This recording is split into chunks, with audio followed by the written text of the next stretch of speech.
Qu'est-ce que c'est? Je sais pas. Franchement, je vois pas. Une fleur. C'est pas ça, un stérilet? Non. C'est ça, c'est le sexe de la femme, non? Avec le clito là ici? C'est une partie de l'anatomie féminine. Pas des ovaires, ça? C'est le clitoris? Le clitoris. Ben, c'est beau. C'est magnifique. On devrait être un peu plus au courant, effectivement. Comme quoi, hein, on ne connaît pas bien son corps. Hein. Pourtant, on fait des visites chez le gynéco, mais sans savoir vraiment que c'est ça, quoi. Bah non, le plaisir, ça faisait pas du tout partie des cours qu'on a pu avoir. De nos jours, il y a encore beaucoup de tabous à ce sujet-là. Il faut que ce soit les parents qui expliquent ça.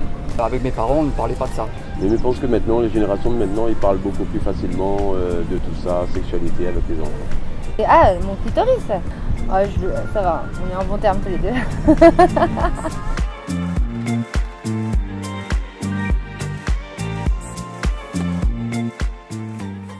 Mais en fait, le clitoris, c'est tout un organe à part entière avec à l'intérieur des piliers et des bulbes. Et l'entrée là de la vulve est ici. Et souvent, on connaît ce petit gland-là, mais c'est tout un organe interne. En fait, ce qu'on a découvert, c'est que à l'intérieur du vagin, on retrouve en fait le clitoris, puisque les bulbes là, ils viennent se gonfler.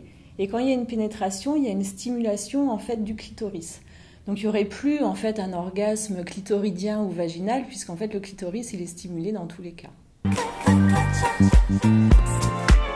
Je dirais qu'il n'y a pas un bon rapport sexuel, il y a des milliards d'êtres humains sur Terre, on pourrait dire qu'il y a des milliards de bons rapports sexuels. Sortir peut-être du stéréotype préliminaire, pénétration et performance à l'orgasme, pour plutôt rentrer dans... prendre plaisir à ce qu'on est en train de faire au lieu de courir après un orgasme, parce que des fois on veut le but de l'orgasme et puis tout est tourné vers le but en fait au lieu d'être là à profiter de ce qui se passe. Et il y a une performance souvent de recherche de l'orgasme qui fait que on peut passer à côté de choses extraordinaires.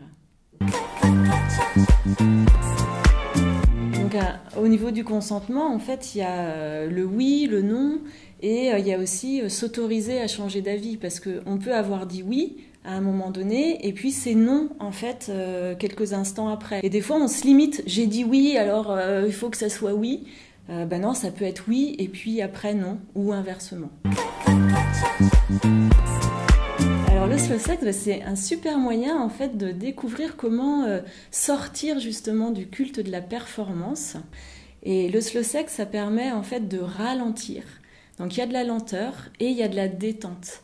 Et c'est deux choses qui sont pas forcément très courantes dans la sexualité et qui permettent d'aller ouvrir des nouvelles expériences, ouvrir des nouvelles portes. Ça va permettre de découvrir qu'en fait le corps, il a des tas de subtilités, il a des tas de nuances et une richesse perceptive. Parce qu'on se détend et qu'on ralentit, on rentre dans toute la richesse en fait des perceptions. On devient beaucoup plus sensible. Un premier conseil que je donnerais aux femmes, c'est observer votre vulve. Prenez un temps pour vous, toute seule, tranquille. Vous installez, vous allongez confortablement.